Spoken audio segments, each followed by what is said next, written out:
fixtures, all the tiles, all the partitions. It had everything in it to where when you walk into it, you thought it was a finished bathroom, except if you went out the side of the door, you realized it wasn't connected to anything.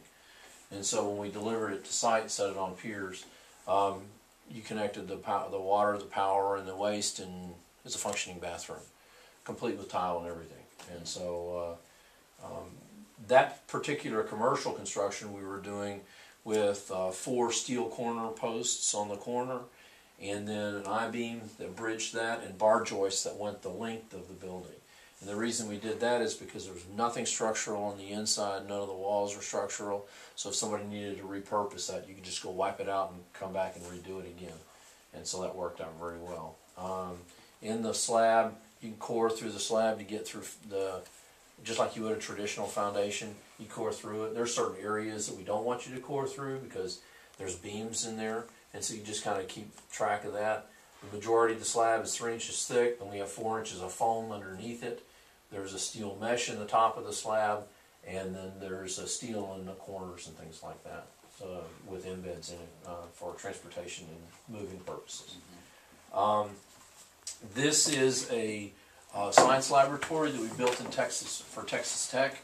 It contains a BSL-2 lab, a cold room, a cell culture room, and a number of different things like that. It was a 9,000 square foot laboratory. No, I'm sorry. It wasn't. I forget exactly how big it is. That's the outside of it right there. It's not the prettiest building that we've ever built, but that's the outside of it. We did build a building in for St. Joseph Hospital, and it's now in Brenham. So it's on 290 in Brenham, on just this side of the main hospital there. It's about a 9,500 square foot building. It has 16 sections. It has a family clinic, an imaging clinic, so it has an X-ray and CT machine in it. So the temperature had to be controlled plus or minus 4 degrees. And then it had an emergency care, not emergency care, but an urgent care wing in it. We purchased the land, started the bulldozer the Monday after Thanksgiving in 2011. 2 weeks later, we set 16 sections of the building. A week after that, the building was complete enough that GE delivered the CT and X-ray machine inside. And 60 days after we started the first bulldozer, they were seeing patients. So, and the clinic, if you go look at it right now, you go and you walk through it, and we ask people all the time, okay, where are the section lines? Where are the main lines? There, you cannot tell it. Yeah, absolutely not. So if you're ever interested in going and take a look at it, go over there. It's a really nice facility. As far as like prefabrication of slabs and everything for hospital construction, are there any changes with the structural? Actually, there was one change.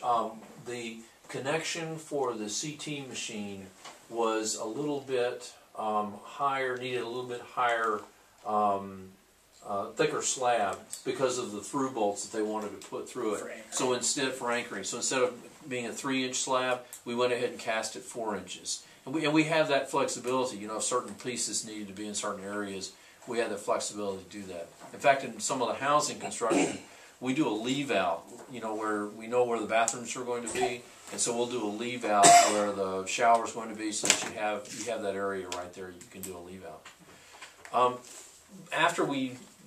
Just after we completed that, we've done a pivot. Are you familiar with lean startup or the concept of lean startup? Okay, so it's either persevere or pivot, and we've decided we went and often did a pivot. And what we're doing now is we're building housing and hotels that we will own. So we're going to be the owners of it. We're going to be the ones that are building equity in it. So we're going to be renting these things out and building up equity. So that's what you're seeing right now. So we've kind of idled ourselves back to where we have a skeleton crew here right now, and we're building duplex units and housing units in the factory now at a fairly slow rate until we catch up with the land. Turns out the land development is taking much longer than we can produce units far faster than we can develop the land right now. So We've kind of idled everything back to allow the land to catch up, because we're going to be the developer, the owner, the leasing agent, builder, and everything. So we're just going to do the whole thing. And so we're doing that, and we're also partnering with Lake Flato, and again I'll show you those.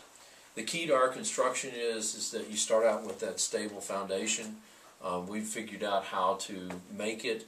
It only really requires support in 4 corners, but because it's like a bridge overpass, it actually flexes a little bit, so you can feel it when you're walking out of the factory. Most people don't like that, so we put 2 extra piers in the middle, and that takes care of all the flexing.